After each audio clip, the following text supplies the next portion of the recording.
Shalom, may the good Lord be with you.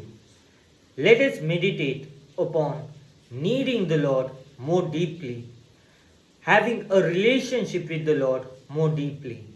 All this will be made possible when we have different aspects in our life.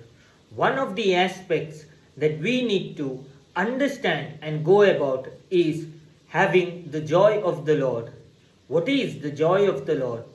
The joy of the Lord is not based upon situations, is not based upon the circumstances around us. We see the disciples were always giving thanks and had a deep relationship with the Lord regardless of their situations. Even St. Paul says that he was happy even in the time of difficulties because he was in the Lord. Today, let us see what does the joy of the Lord mean. The joy of the Lord means dwelling, resting, and relying upon the Lord, not only upon the Lord but also His presence.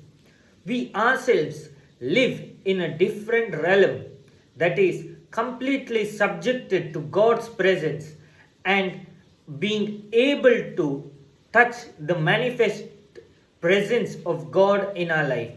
When I and you move from the physical realm and touch God's divine glory in our life, we are able to touch and change the situation around us because we will receive the joy of the Lord, which will not be based on what is happening around us, but since our spirit, our soul will be resting in a different world, in a different spiritual realm, resting in the presence of the Lord.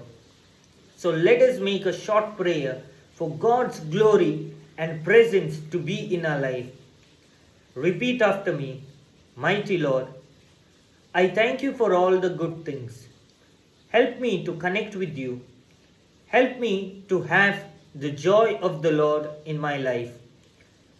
Help me, regardless of my situations, to connect with you and move deeper with you. Bless me to have a relationship with you. In the mighty name of Jesus, I pray to the Father. Amen. Shalom.